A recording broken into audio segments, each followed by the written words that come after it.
The opinions expressed in the video you are about to see are solely those of BoatTEST.com and its test captain. Captain Bob Smith, Director of Testing. Now, if the 235 Cuddy Cabin isn't quite large enough for you, let's step up to the 245 Cuddy Cabin. Now, it's been around for a few years from Doral, but they've done some updates on it. So let's take a look at the 245 Cuddy Cabin from Doral. The 245 has remained a popular choice for the boating family that loves the Doral style. With just a couple more feet of room over the 235, the 245 will be a great fit for the family with young children on board. Doral has upgraded the windshield to a 3-piece unistructural windshield. The new LED lights on board produce bright floor lighting and will last far longer than standard incandescent lights.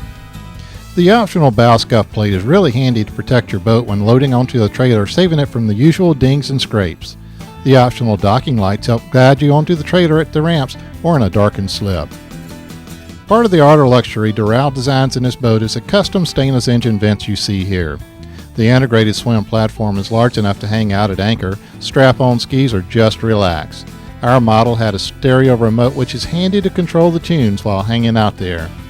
Going forward, you have a lift-off center cushion in the sun pad so dirty feet won't soil the upholstery when coming back and forth from the beach. Beneath the sun pad is a Mercruiser Big Block 375 horsepower 496 mag HO with room to spare around it. With the filler cushions and the center walkthrough, you have a large U-shaped lounge for a family of 5 to enjoy safely with drink holders for beverages and grab handles for security. There was even a charger plug in the port corner of this test model for your cell phone or MP3 player. Beneath the seats is plenty of space to store all that gear you have to have along for a day of fun in the sun. The bass speaker for the upgraded sound systems is in the port side next to the companion seat.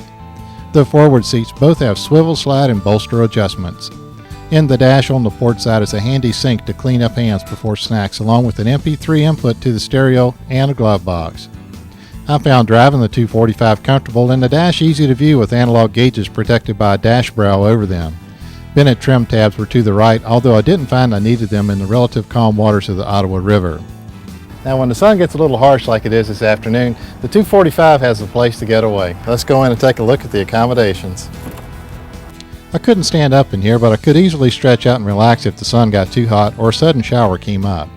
Doral does some pretty interesting things to conserve space, such as this ceramic toilet that slides out from under the cockpit sole and the storage drawer that also serves as a support for the V-berth.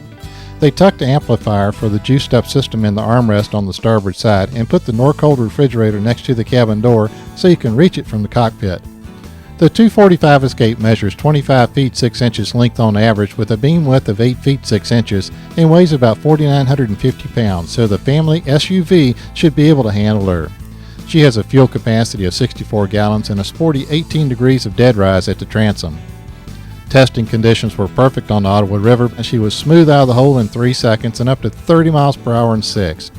At 3,000 RPM, which should be close to cruise, she was going about 28 miles per hour, reaching a top speed of 56.4 miles per hour at 5,000 RPM. Well, there you go, the 245 Cuddy for 2008 from Doral. They've made some nice looking improvements on it. They're keeping up with the times. Be sure and take a look at the 245 Cuddy from Doral.